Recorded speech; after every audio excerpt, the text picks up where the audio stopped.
Hi everyone, it's me, Mari from Digipaint, and today, me and Althea, we are both admins, we are going to be running an environment and composition workshop just for you, and yeah, you're gonna learn a ton of cool stuff, so stay tuned, it's gonna be really awesome. Yeah, let's get into it, woo! When drawing landscapes, it's important to put your darker values in the foreground and your lighter values in the background to get a good sense of space in your piece and to have that believable quality to it. Like as you can see in these examples, you know, when the further away the mountains are, the lighter they are, closer they are, the darker they are. As well, in this piece from Breath of the Wild, I think. And then this one as well, like a little cave scene. And we can see that even more clearly in the black and white. So this is a really important thing to remember for basically any kind of like background, landscape, environment art. Oh yeah, guys. Okay, so this is some of my art, and looking back on it, I definitely could have improved some things. Like I could have brought out some more really dark darks and some really light lights, because that's really important and it really brings everything forward. And an important thing to note when you're making backgrounds is things in the foreground are generally gonna be darker, so your eye wants them to pull forward, while things in the background are more faded out and a lot lighter in value, which you can see with like the mountains here, how they kind of like dissipate into the sky. And also another thing to note is like as things go back, your eye loses the ability to see yellow light. So that's why mountains in the background will tend to look more blue, even though like they're not. And yeah, you also lose the amount of detail. So don't worry about drawing every single tree if it's like miles away, because your eye doesn't even see that. And it's just gonna look very like overcomplicated and not, compelling, or not compelling, but like, believable.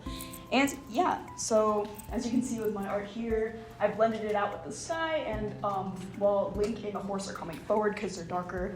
And like I said, I probably could have added some really dark darks just to bring them forward even more. And then here we have an artist example of the colored version and then taking away the saturation to see that even though the color really makes this piece pop, we can still see how readable and believable it is even in black and white. And here's another example. Like we want to see, like it's very clear, even in black and white, we can take away the color, like what's going on in the piece and where things are. So that's a good thing to do. Like you can start your piece in black and white, or you can just check it to see how clear it is. Kind of like flipping the canvas. Do you want to get better at like studying like values? Then a really good thing to do is take different movie scenes.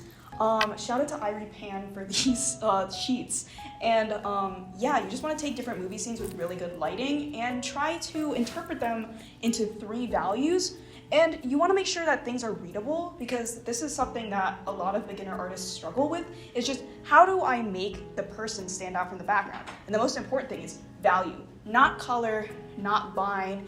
The important thing is that your subject is visible. And you can do this by just values. So a really good thing to do is just practice and just go through with 3 values, because that's really all you need. And yeah. So we just want to give a little touch on perspective. I'm sure a lot of us know 1 point, 2 point perspective. Some of us might have done this in class. And then 3 point perspective as well. There's more than that, but these are really like the most important, I feel, and the most common that will come across in your art. And so these are just some pieces that we put in here to show like how the artists are using these different points of perspective. As you can see, there's a lot of different ways to use these. Okay guys, on to lighting and overlays. Something really important for any piece. And a good way to do it if you're a beginner and you're like, oh, I want to draw a sunset piece, but how do I think about this in all orange tones? Well, you don't have to. You can draw everything in neutral lighting, and then you can just add an overlay. And wow, suddenly everything's orange. Like, I only drew the first one in neutral lighting, and then I added the different environments that I wanted it to go in. So basically how you can do this is using overlay, multiply, and add layers. And if you don't know how to find these, I just say do a little Google search and find out the where it is in your program that you're using. And yeah, so basically what I like to do, say, oh, I want to do a sunset piece. Take a wash of orange and just drop it in and go to overlay, and you can adjust the opacity to your liking. And then you want to take a multiply layer and just basically make a new layer and take like a blue, because usually shadows are blue, and you will paint in where the darkest shadows will be, and then again, like, adjust the opacity to your liking if you don't want it to be super intense, but even a little bit does add a lot to your piece and adds depth.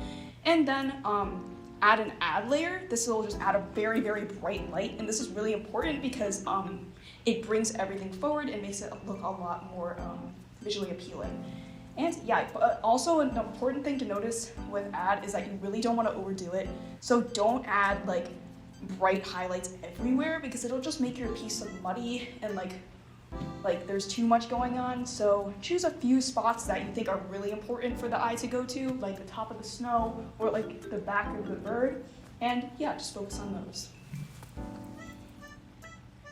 And then also, if you're having a hard time coming up with composition ideas, a great way to come up with ideas is photo bashing.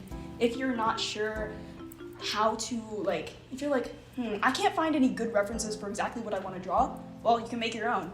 Just basically put a ton of photos together. Here's some that I made. They're not the best, but you know, you can do a lot. And what I said, you can still apply these like methods of like overlay and like add and make totally different pieces. Like, these are the same pictures, all I did was change the sky and like the overlay, and there's completely different. And you can also paint over them, which a lot of people do, and it's your own art. It's basically your own photo. Well, you do want to be careful. Please use like photos that are like, you know, allowed to be used, but if you photo bash, it's mostly fair use, so you're good, guys. And then on to composition. So there are 5 key composition like types that you want to look for, and ones that will like help you choose, oh, like what do I want to convey with my art?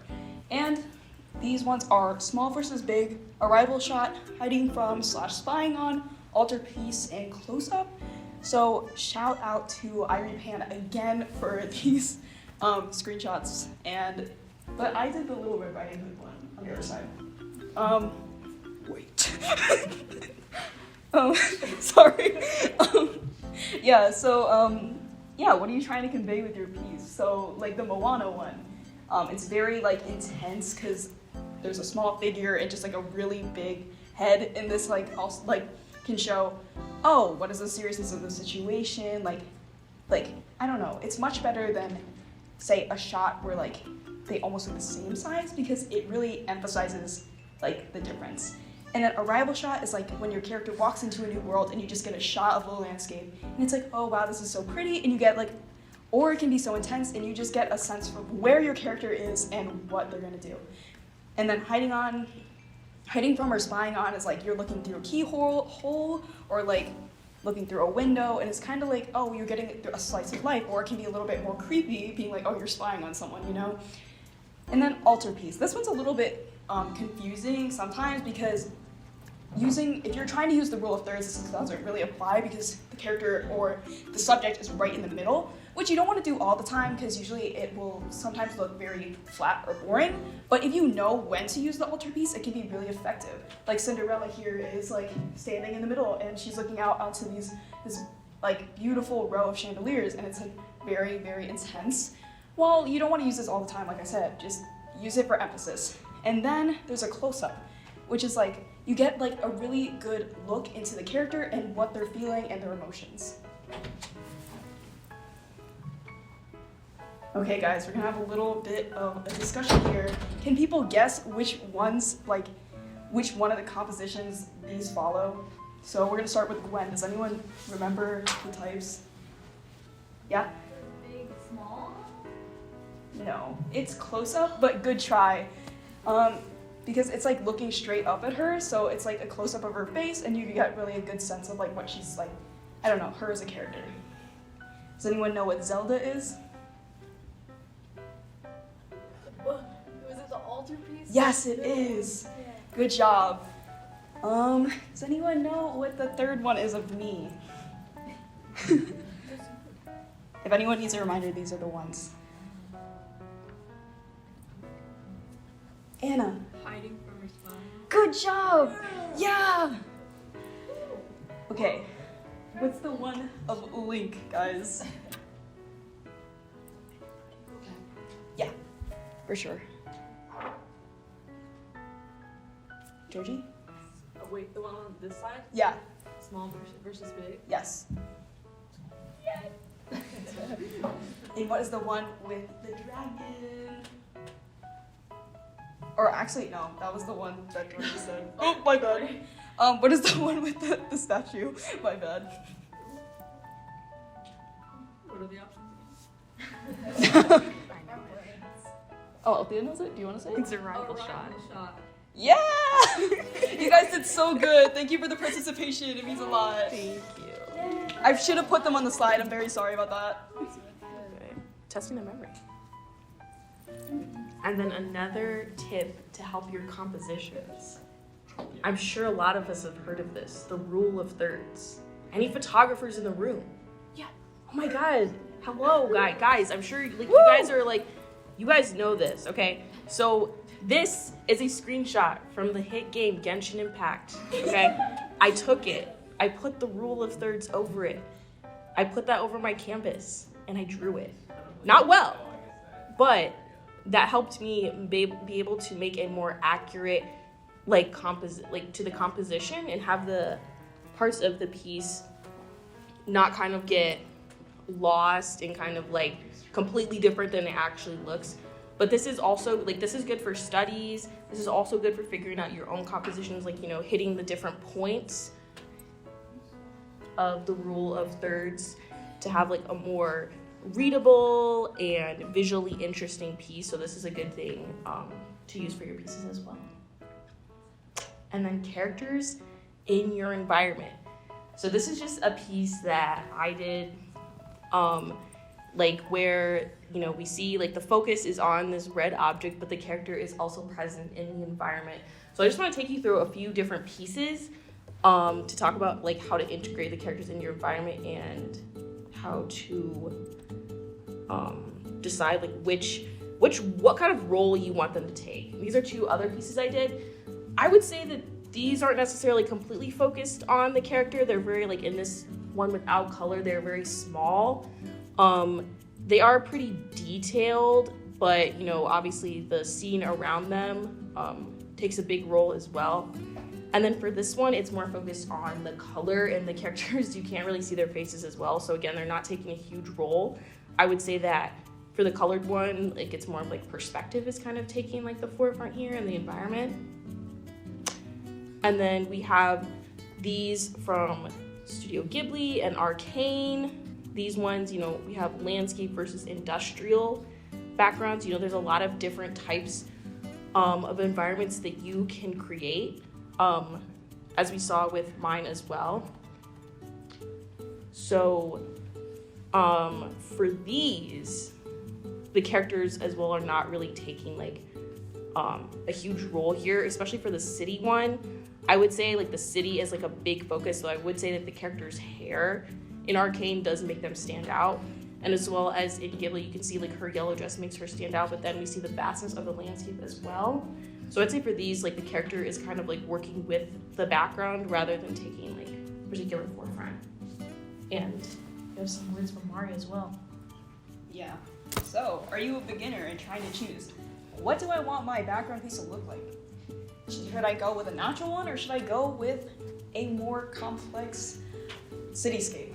And I say, if you're just starting out, you should try doing some natural ones first, because the organic shapes of a natural background are a lot easier to process, and also perspective doesn't need to be as precise. As you can see in this one with for Totoro, there's still perspective, but it's not, it doesn't have to be super meticulous with the way it's done, like the one in Arcane, because if even a little bit of that is off, the buildings are not going to look believable. But if you have like, since the shapes are more organic and like they're more like kind of like clumpy, I say you can like, it's easier to reference and there's less chance to mess up. So I definitely started on like natural scapes, and then I moved my way towards more cityscapes, and I definitely think you guys should try it too. And these are just some more examples of the different types of ways you have your character in your environment. For this one, also color contrast is a big thing. The piece by Mako, and I would say the delicateness of the line is kind of like taking a forefront here. And then this piece, the characters are definitely more of the focus. We can still see the depth happening with the trees in the foreground and like the sky and the mountains in the background. But this is where, like, I would say the characters, especially for this one, the character is taking the forefront and they're really what you, like, the artist wants you to focus on the piece. So I think it's just really important to remember that your environments don't, like, they can appear many different ways, and whatever, like, you want to go for, I think you should go for, because these are, like, really beautiful pieces. So, yeah, there's a lot of different ways to do it. Okay. Don't go crazy, you guys. Don't go crazy. Look at all these resources. I'm sure you've never heard of them before. No, but these are just some good resources that I have found really useful, and I wanted to share with anyone who might not have heard them. MapCrunch is a great website. It generates random street views from around the world. It's great for inspiration, references, and studies. You can choose whether it's urban or natural landscapes. Like, there's so much stuff. I will say it kind of drains your computer battery, but it's honestly not that bad. It's I've used it. It's really great. Marco Bucci on YouTube is a professional concept artist and illustrator. He has great digital painting videos, and he also has a great video explaining perspective, and it's like really short, and he has great visuals, I think, to explain it. So I definitely recommend that. And then SketchUp and Blender are some simple, well, SketchUp is more simple, but they're both 3D modeling software. I've used SketchUp in particular for creating like building references. Blender is similar, more advanced, but they're both free, so I would recommend trying them out if that's something you want to explore. And then filmgrab.com is a free library of films for screenshots. Again, great for reference and inspiration. And then iamag.co is another source of inspiration for digital artists. They have a lot of articles specifically on various professional artists and their work. I have some examples of like, well, some of them like are concept art, like of Prince of Egypt and Studio Ghibli. And then the Art of Catan is a Chinese concept artist, and they have a lot of different like concept artists and digital artists on there that just shows you like so many pieces of their work, kind of like ArtStation. And then there is the article on 140 iconic compositions from various films, and this one like just shows you like the different kinds of composition and, you know, breaking out of just the rule of thirds. So I recommend that one as well. And then a few artist recommendations. We've already mentioned Irie Pan, Nathan Fox, Laura Price, and Amy Thompson. These, you know, are really great professionals, and I think they have really great work to, you know, learn from and study from. But yeah, and we will put these slides in the Digipaint Discord, so join it if you would like. Yeah. Okay, guys, thank you so much for watching Now Onto the Weather.